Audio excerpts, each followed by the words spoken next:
నమస్తే, welcome to ఆధాన్. నేను దీప్తి మధుసూదన్ రెడ్డి. ఈ రోజు మనతో పాటు ప్రముఖ సెఫాలజిస్ట్ చాణక్య స్ట్రాటజీస్ ఎండి ముఖేష్ గారు ఉన్నారు.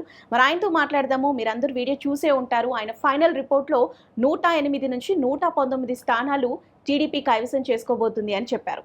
మరి ఆ లెక్కలు ఏమైనా మారిపోయాయా? మరి ఏ విధంగా ఉంది? పోలింగ్ తర్వాత పరిస్థితులు ఏ విధంగా ఉన్నాయో పూర్తి వివరాలు ఆయన మాటల్లోనే అడిగి తెలుసుకుందాం. నమస్తే అండి. నమస్తే. సార్ చెప్పండి, ఎలా ఉంది? పోలింగ్ తర్వాత చూస్తే పర్సంటేజ్ చాలా పెరిగిపోయింది. అసలు ఊహించలేదు. ఈవెన్ CEO ముఖేష్ కుమార్ మీనా కూడా అదే చెప్పారు. ఎన్నడూ లేని విధంగా ఈ పర్సంటేజ్ వచ్చింది అని.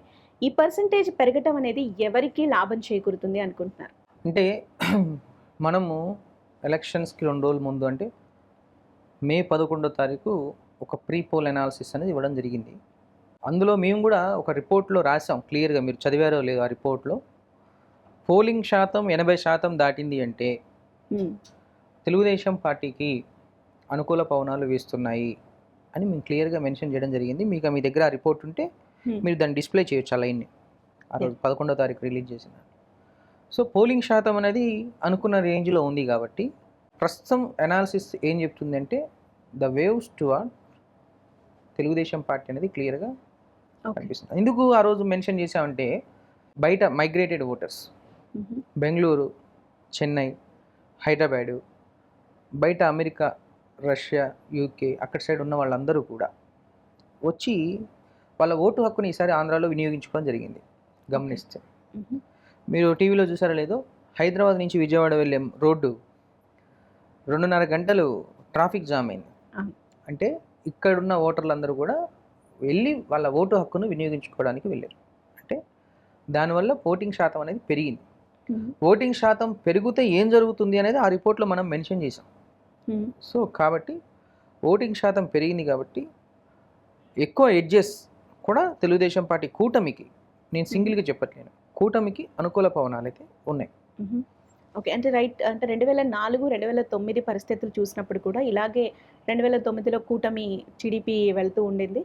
అండ్ సేమ్ టైం అప్పుడు కూడా ఓటింగ్ పర్సంటేజ్ దాదాపు 2% పెరిగింది. అవును. బట్ అప్పుడు మనం చూస్తే వైసీపీ అంటే అప్పుడున్న కాంగ్రెసే మళ్ళీ అధికారంలోకి వచ్చింది. రాజశేఖర రెడ్డి గారు ముఖ్యమంత్రి అయ్యారు. అంటే 2004 పరిస్థితి రిపీట్ అవ్వదంటారా? 2004, 2009 ఆ రోజు ఈక్వేషన్స్ వేరు. రాజశేఖర రెడ్డి వేవ్ కావచ్చు, ఆయన పాదయాత్ర చేసిన విధానం కావచ్చు, తర్వాత 2 ఫేజ్లో జరిగిన ఎలక్షన్స్ 2 ఫేజ్లు జరిగింది. ఇవన్నీ చూసుకొని ఆ రోజు ఏంటంటే తెలుగుదేశం పార్టీ మీద వ్యతిరేకత కావచ్చు, ఇవన్నీ చూసుకొని ఆ రోజు పెరిగింది. కానీ ఈరోజు ప్రభుత్వంలో ఉంది వైఎస్ఆర్సీపీ అండ్ వ్యతిరేకత ఉంది, వైఎస్ఆర్సీపీ పార్టీ ప్రభుత్వం మీద వ్యతిరేకత ఉంది. అప్పుడు ఆ యాంటీ ఇన్కంబెంట్ షిఫ్ట్ అయ్యేది కూటమికి. మీకు అర్థమవుతుంది కదా. సో ఆ యాంటీ ఇన్కంబెంట్ ఓట్ అంతా కూటమికి షిఫ్ట్ అవుతుంది కాబట్టి ఈసారి ఎక్కువ అడ్జస్ట్ కూటమికి ఉన్నాయని చెప్తున్నాను. సో మీరు అన్నట్టుగా అర్బన్ ఓట్ బ్యాంక్ అయితే పెరిగింది, కానీ same time rural vote bank కూడా చాలా పెరిగింది. కొన్ని ప్రాంతాల్లో అయితే 100కి 99.9 ఓటింగ్ పర్సెంటేజ్ వచ్చిన గ్రామాలు కూడా ఉన్నాయి. సో రూరల్ ఓట్ బ్యాంక్ అనేది వైసీపీకి షిఫ్ట్ అవుతుందని ముందు నుంచి అనుకుంటూనే ఉన్నాం. ఇది మరి వైసీపీకి అనుకూలించే అంశం కాదంటారా? 100% కాదు. ఎందుకంటే మీరు అన్నట్టు డిసెంబర్లో ఆంధ్రప్రదేశ్ పరిణామాలు వేరు, జనవరిలో ఆంధ్రప్రదేశ్ పరిణామాలు వేరు, నిన్న ఎలక్షన్ ఏప్రిల్లో ఆంధ్రప్రదేశ్ పరిణామాలు వేరు. ఎందుకు కాదు అంటున్నానంటే రూరల్ అనేది వైఎస్ఆర్సీపీకి ఇంతకుముందు స్ట్రాంగ్ ఉంది. స్పెషల్గా చెప్పాలంటే బిలో పావర్టీ లైన్ మహిళా ఓటింగ్ అంటే బిలో పావర్టీ లైన్ అంటే బిలో పావర్టీ లైన్ ఉన్న మహిళలు జగన్మోహన్ రెడ్డికి అనుకూలంగా ఉన్నారు, అది ఇది అని కొన్ని ఈక్వేషన్స్ ఉన్నాయి. కానీ మే 1 నుంచి ఏమైంది అంటే ఎప్పుడైతే నామినేషన్స్ అన్నీ అయిపోయిన తర్వాత జరిగిన పరిణామాలు ఏంటంటే ఏ సర్వే సంస్థ వెళ్ళినా కానీ ప్రశ్న అడగంగానే ఆన్సర్ మొదలుపెట్టింది వాళ్ళే. అంటే దాచుకోలే, వాళ్ళ మనసులో ఉన్న మాట చెప్పడం జరిగింది. సో ఆ పరిణామాలను చూసిన తర్వాత మాకు అనిపించింది ఏంటంటే ఒక మధ్యతరగతి కుటుంబంలో జగన్మోహన్ రెడ్డి ప్రభుత్వం ద్వారా సంక్షేమ పథకాలు అందుకుంటున్న కుటుంబంలో మాట్లాడుతున్న మాట నేను. అందులో తండ్రి కూలి వ్యవసాయం చేసుకుంటాడు, తల్లి ఏదో పని చేసుకుంటే ఏదో ఒక రూపంలో అయితే డబ్బులు వచ్చినాయి. కానీ మేము సర్వే చేసినప్పుడు వాళ్ళని అడిగిన ప్రశ్నలో ఎవరైతే తల్లి అక్కడ సంక్షేమ పథకాలు తీసుకుంటున్నారో ఆ తల్లి మాత్రం జగన్మోహన్ రెడ్డికి అనుకూలంగా ఆన్సర్ చెప్పారు. కానీ అదే ఇంట్లో చదువుకునే పిల్లలు అంటే డిగ్రీ పీజీ చేస్తున్న పిల్లలు ఎవరైతే ఉన్నారో వాళ్ళు ప్రభుత్వం మారితే బాగుండు అని ఆన్సర్ చెప్పారు. అంటే ప్రతి ఇంట్లో ఓట్ ట్రాన్స్ఫర్ జరిగింది. అంటే ప్రతి మిడిల్ క్లాస్ ఇంట్లో తల్లిదండ్రులు జగన్మోహన్ రెడ్డికి వేసిన వాళ్ళ ఇంట్లో ఉన్న పిల్లలు కూటమి సైడ్ వేశారు. దీనివల్ల ఏంటంటే రూరల్ ప్రాంతాల్లో ఓట్ ట్రాన్స్ఫర్ ఎక్కువగా కూటమికి జరిగిందని క్లియర్గా స్పష్టంగా కనబడుతుంది. సో దీనివల్ల రూరల్ ప్రాంతాల్లో ఓట్ ట్రాన్స్ఫర్ అయింది, మిడిల్ క్లాస్ కుటుంబంలో నుంచి ఓట్ ట్రాన్స్ఫర్ అయింది, బిలో పావర్టీ లైన్ నుంచి ఓట్ ట్రాన్స్ఫర్ అయింది. కాబట్టి ఈ ఈక్వేషన్ ఏముందంటే మొన్న నేను ఇచ్చిన 108 నుంచి 119 సీట్లది కొంచెం పెరిగే అవకాశాలు కూడా ఉన్నాయి. ఓకే, ఎందుకు? సైలెంట్ ఓటింగ్ అనేది కూటమికి జరిగింది. ఇది 100% క్లియర్ కట్గా తెలుస్తున్న పిక్చర్.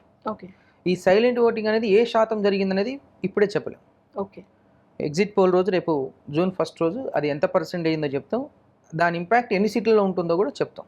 ఓకే, ప్రస్తుతం అయితే 100% ప్రతి రూరల్ ఏరియాలో ప్రతి విలేజ్లో సంక్షేమ పథకాలు తీసుకున్న వాళ్ళు, బిలో పావర్టీ లైన్ అంటే అందిన వాళ్ళు, అందని వాళ్ళు, వాళ్ళ ఇళ్ళలో ఉన్న ప్రతి యువత అంటే 30 సంవత్సరాల లోపు ఉన్న యువత 70% కూటమికి టర్న్అవుట్ అయింది. ఓకే. సో దానివల్ల స్పష్టంగా ఈరోజు చెప్పొచ్చు మనం, మొన్న ఏదైతే 11వ తారీఖు ఇచ్చిన ప్రీ పోల్ ఉందో అది నిజం కాబోతుందనే ఒక విషయం అయితే క్లియర్గా ఓకే చెప్పొచ్చు. Okay, right. అంటే మీరు కొన్ని ఇంకా సీట్లు పెరిగే అవకాశమే ఉంది అని అంటున్నారు. అవును. చూస్తే అధికారంలో వైసీపీ పార్టీ ఉంది, కానీ మరి పోల్ మేనేజ్మెంట్లో ఎక్కడ ఫెయిల్ అయింది అంటారు? అంటే ఎక్కడ ఫెయిల్ అయిందని చెప్పడం కన్నా ఒకటేంటంటే ప్రభుత్వం మీద ఉన్న వ్యతిరేకతని వాళ్ళు క్యాలిక్యులేట్ చేయడంలో ఫెయిల్ అయ్యారు. ప్రతి ఊళ్ళో ప్రతి గ్రామంలో 60 నుంచి 70% ఇండ్లకు సంక్షేమ పథకాలు ఇస్తున్నాం. వాలంటీర్ వ్యవస్థ మనకు సపోర్ట్ చేస్తుంది. వాలంటీర్ వ్యవస్థ వాళ్ళే తీసుకొచ్చి ఓటే ఇస్తారు. ఆడవాళ్ళందరూ కూడా అక్క వాళ్ళందరూ కూడా నాకు ఓటేస్తారు అని ఒక భరోసా అయితే వాళ్ళకు ఉంది మొదటి నుంచి. దానిలో ఎర్రర్ శాతాన్ని వాళ్ళు క్యాలిక్యులేట్ చేయడంలో మైనస్ అయ్యారు. ఎందుకంటే ప్రతి దాంట్లో ఎర్రర్ అనేది క్లియర్గా ఉంటుంది. ఇప్పుడు 600 ఇండ్లకు ఒక విలేజ్లో 1000 ఇండ్లు ఉంటే 600 ఇండ్లకు సంక్షేమ పథకాలు అందుతున్నాయి. 100% అనుకోండి. మరి 600 ఇళ్లలో ఉన్న అవ్వలు అక్కలు అందరూ కలుపుకుంటే నీకు వాళ్ళందరూ ఓటేయాలి కదా. అందులో ఉన్న మళ్ళీ ఆ ఇండ్లలో ఉన్న పిల్లలు ఎటేసారు ఓటు? అర్థమైందా? అంటే ఓట్ ట్రాన్స్ఫర్ అనేది ప్రతి ఇంటి నుంచి ఇంట్లో 5 ఓట్లు ఉంటే 3 ఓట్లు కూటమికి పడ్డాయి, 2 ఓట్లు వైఎస్ఆర్సీపీకి పడ్డాయి. ఓకే. సో దీనివల్ల ఏమైందంటే సైలెంట్ ఓటింగ్ ప్రక్రియ ఎక్కువ జరిగింది. కాబట్టి 100% అయితే కూటమికి అవకాశాలు ఎక్కువగా వన్ సైడ్ అవకాశాలు ఉన్నాయి, నో డౌట్ అందులో. ఓకే. సో ఈ సీట్ల పర్సంటేజ్ ఇంకా పెరిగింది అనడానికి టీడీపీ సక్సెస్ అయిన ఫార్ములా ఏంటి అంటారు? సక్సెస్ అయిన ఫార్ములా ఏం లేదు. యాంటీ ఇన్కంబెన్సీ, ప్రభుత్వం మీద వచ్చిన యాంటీ ఇన్కంబెన్సీ అండ్ వీళ్ళు ఓటు అంటే వ్యతిరేక ఓటు చీలకుండా కూటమిగా ప్రయత్నం చేయడం అనేది ఒకటి నచ్చింది. అంటే పోల్ మేనేజ్మెంట్ విషయంలో మాట్లాడితే వైఎస్ఆర్సీపీ అంటే టీడీపీ కూటమితో పోలిస్తే వైఎస్ఆర్సీపీ వాళ్ళు కొంచెం బాగా యాక్టివ్గా చేసుకున్నారు. ఎందుకంటే వాళ్ళకు నెట్వర్క్ డేటా పర్ఫెక్ట్గా ఉంది కాబట్టి వాళ్ళు బాగా ఎలక్షనీరింగ్ చేసుకోవడంలో అయ్యారు. వీళ్ళు వ్యతిరేక ఓట్ బ్యాంకును క్యాచ్ చేసుకోవడంలో వీళ్ళు కూడా సక్సెస్ అయ్యారు. సో పోటీ అయితే హోరాహోరీన జరిగింది.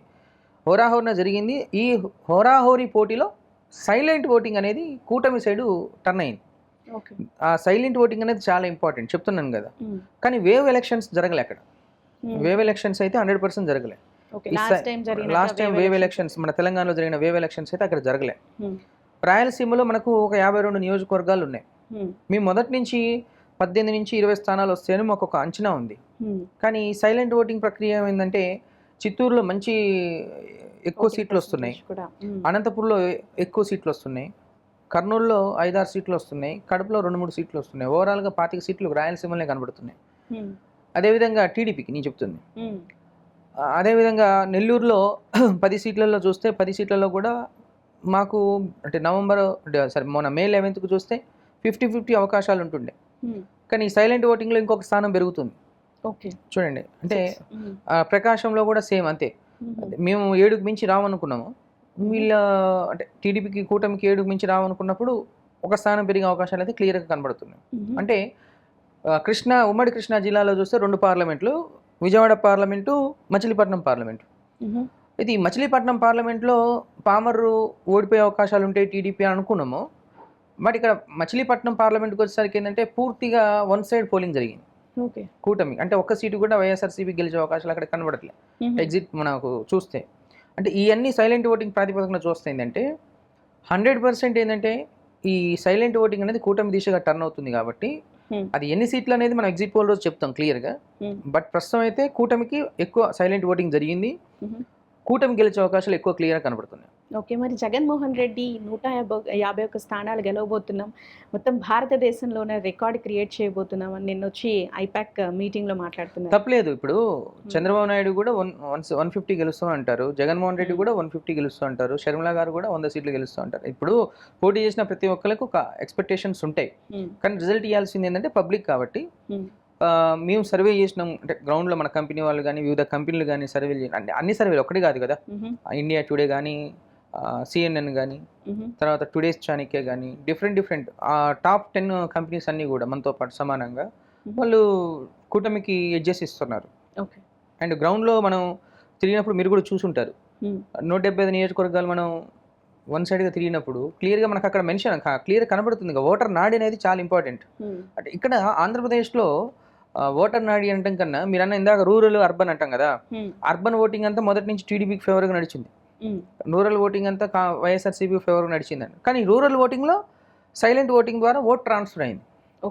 ఈ ఓట్ ట్రాన్స్ఫర్ కావడం అనేది కూటమికి కలిసి వచ్చే అంశం. దీనివల్ల ఏమవుతుందంటే 100% డ్యామ్ షూర్గా చెప్పవచ్చు. ఓకే, ఈసారి వైఎస్ఆర్సీపీకి తక్కువ సీట్లు అంటే వాళ్ళు ప్రతిపక్షంలో ఉన్న స్ట్రాంగ్ మంచి సీట్లే ఉంటాయి. 50 నుంచి 60 సీట్ల వరకు బాగానే ఉంటాయి. వీళ్ళు కూటమితో గవర్నమెంట్ ఏర్పాటు చేసుకున్న వీళ్ళకు 105 అంటే తక్కువ 105 నుంచి 115 మధ్యలో ఒక ఫిగర్ ఉంటుంది. నో డౌట్ అందులో. ఓకే, అంటే 2014లో సాధించిన సీట్లు కూడా సాధించదంటారా వైసీపీ? మేబీ అదే ఉండొచ్చు. ఎందుకంటే ఇంకా టైం ఉంది ఎగ్జిట్ పోల్స్కి. సో ఆ రోజు మీకు క్లియర్ పిక్చర్ అయితే ఇస్తాం ఎన్ని సీట్లు అనేది. ప్రస్తుతానికి అయితే ఆల్రెడీ స్టార్ట్ చేసాం. నడుస్తుంది, రన్ అవుతుంది. రాయలసీమ అయిపోయింది నిన్ననే. ఇప్పుడు ఈస్ట్ వెస్ట్ ఉత్తరాంధ్రలో ఉన్నారు. అవన్నీ కూడా క్లియర్ అయిపోతే 2-3 డేస్లో ఎగ్జిట్ పోల్ అయిపోతుంది. ఎగ్జిట్ పోల్ అయిన తర్వాత మాకు క్లియర్ పిక్చర్ వస్తుంది. అంటే ఇప్పుడు కూటమి సైడ్ టర్న్ అవుతుంది అనేది క్లియర్గా చెప్పొచ్చు మనం. ఎన్ని సీట్లు అనేది మాత్రం ఎగ్జిట్ పోల్ రోజు మాత్రం క్లియర్గా ఏ సీట్ వస్తుందని మనం 100% చెప్పొచ్చు. ఓకే, సో ఓవరాల్గా టీడీపీ గెలుస్తోంది అని చెప్పడానికి అండ్ మోరోవర్ మీరు చెప్పిన పర్సంటేజ్ కన్నా కూడా మీరు చెప్పిన 119 కన్నా కూడా ఎక్కువగా పెరుగుతోంది అని చెప్పడానికి ప్రధాన అంశాలు ఏంటి, ఏం చెప్తారు? పెరిగిన పోలింగ్ శాతం. ఓకే, ఫస్ట్ బయట ఉన్న మైగ్రేటెడ్ ఓటర్స్ అందరూ వచ్చి కూడా వాళ్ళ ఓటు హక్కుని వినియోగించుకోవడం. అంటే మేము యాక్చువల్గా సర్వే చేస్తున్నప్పుడు వాళ్ళు ఓటు అంటే బయట నుంచి వచ్చిన ఓటర్లు ఓటేసి వెళ్ళేటప్పుడు వాళ్ళని కూడా మనం ప్రశ్నించడం జరిగింది. ప్రశ్నించడం అంటే వాళ్ళు ఏమంటున్నారంటే ఒక 5 సంవత్సరాలు చూసాం కదా, మన ఆంధ్రప్రదేశ్ని డెవలప్ చేసుకుందాం, ఈ డెవలప్మెంట్ ఫ్యాక్టర్ అనేది బాగా పనిచేస్తుంది. ఎంత percentage of voters vote bank use మీరు చెప్పిన 5% పెరిగిన 5% అదే కదా. అండ్ అదే ఇప్పుడు రేపు పొద్దున్న కీలకం కాబోతుంది. ప్రతి ఇప్పుడు 1000-2000 ఓట్లతో గెలిచే నియోజకవర్గాలలో అదొకటి అవుతుంది. తర్వాత రూరల్ ఏరియాలో కూడా రోజు రోజుకు వ్యతిరేకత అనేది పెరిగింది. నేను చెప్పాక జనవరిలో ఉన్నంత పాజిటివ్నెస్ అనేది రాను రాను ఏమైందంటే సిద్ధం సభల తర్వాత జగన్మోహన్ రెడ్డి గ్రాఫ్ పెరిగింది. మళ్ళీ at the same time last 10 డేస్లో మళ్ళీ గ్రాఫ్ ల్యాండ్ టైటిలింగ్ యాక్ట్ కావచ్చు, డిఫరెంట్ సెక్టార్స్ కావచ్చు, మళ్ళీ గ్రాఫ్ డౌన్ అయిపోయింది. ఇలా యూత్లో కూడా ప్రతి ఇళ్లలో ఉన్న గ్రాడ్యుయేట్ స్టూడెంట్స్ వాళ్ళ పేరెంట్స్ని మోటివ్ చేశారు. ఎందుకు? రేపొద్దున మాకు ఉద్యోగాలు కావాలి, రేపొద్దున మనకు డెవలప్మెంట్ కావాలి, మన రాష్ట్రానికి రాజధాని కావాలి, నీకు వచ్చే సంక్షేమ పథకాల్లో నువ్వు కట్టే ట్యాక్స్ ఎంత ఉంది, ఇవన్నీ మోటివేట్ అనేది సెల్ఫ్ మోటివేషన్ అనేది జరిగింది ప్రతి విలేజ్లో. దానివల్ల ఏమవుతుందంటే మోటివేట్ అయిన వాళ్ళు వేశారు, అవని వాళ్ళు సంక్షేమ పథకాలకు కట్టుబడి ఉన్న వాళ్ళు మాత్రం మళ్ళీ సేమ్ ప్రభుత్వానికి ఓటేయడం జరిగింది. సో దానివల్ల ఏమైందంటే ఎలక్షన్స్ తర్వాత నుంచి టైట్ నడిచింది ఎలక్షన్స్ అని ఒక ఈక్వేషన్ అయితే స్టార్ట్ అయింది ఆంధ్రప్రదేశ్లో. బట్ మాకు అనిపిస్తుంది ఏంటంటే అక్కడ టైట్ అయితే నడవలేదు, సైలెంట్ ఓటింగ్ అనేది జరిగింది. ఈ సైలెంట్ ఓటింగ్ అనేది కూటమికి జరిగింది అనేది ఒకటి స్పష్టంగా చెప్పగలం. దానివల్ల ఏమవుతుందంటే ఒక స్పష్టమైన మెజారిటీ తోటి కూటమి అనేది గవర్నమెంట్ ఫామ్ చేస్తుంది అనేది ఒక క్లియర్ కట్ ఈక్వేషన్ అయితే ఉంది, అది నో డౌట్. ఓకే, సో ఈ సైలెంట్ ఓటింగ్ అనేది అంటే మీ అంచనా ప్రకారం TDP and same time YCP కూడా అనుకోవచ్చు కదా? అంటే ఇక్కడ ఎట్లా ఉంటుందంటే సైలెంట్ ఓటింగ్ అంటేనే ప్రభుత్వ వ్యతిరేక ఓట్ బ్యాంక్. అది ఎలా ఉంటుందంటే రన్నింగ్లో ఉన్న ప్రభుత్వంని చూస్తారు, అట్ ద సేమ్ టైం వాళ్ళ కాన్స్టిట్యున్సీ వాళ్ళ నియోజకవర్గ పరిధిలో ఉన్న ఎమ్మెల్యేని వాళ్ళ యొక్క క్రెడిబిలిటీని చూస్తారు. అప్పుడు ఈ రెండింటిని సింక్రనైజ్ చేసుకున్నప్పుడు ఆ సైలెంట్ ఓటింగ్ ఎట్ ట్రాన్స్ఫర్ అవ్వాలో అటు ట్రాన్స్ఫర్ అవుతుంది. ఇప్పుడు అర్థమవుతుందా? వాళ్ళ నియోజకవర్గ పరిధిలో నిలబడే ఎమ్మెల్యే వాళ్ళకి నచ్చలేదనుకో, అప్పుడు ఏం చేస్తారు? ఇంకొకరికి వేస్తారు. అలా తెలుగుదేశం పార్టీ నుంచి నిలబడ్డ అభ్యర్థి కూడా నచ్చలేదనుకో, అంటే 2 అభ్యర్థులు నచ్చలేదనుకోండి, నోటాకేసే ప్రమాదం కూడా ఉంది. ఓకే, చూడండి, అంటే ఈ సైలెంట్ ఓటింగ్ ప్రభావం అంత ఉంటుంది.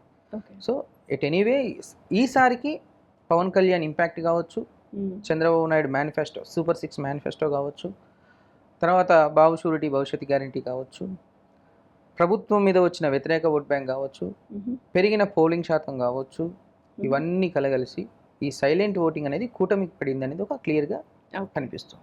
ఎందుకంటే మనం పర్సనల్గా అడిగాం కదా, ఎలక్షన్ ఓటేసి వచ్చిన తర్వాత మనం డేటా తీసుకున్నాం. డేటా తీసుకున్నప్పుడు మనకు క్లియర్ పిక్చర్ కనిపించింది.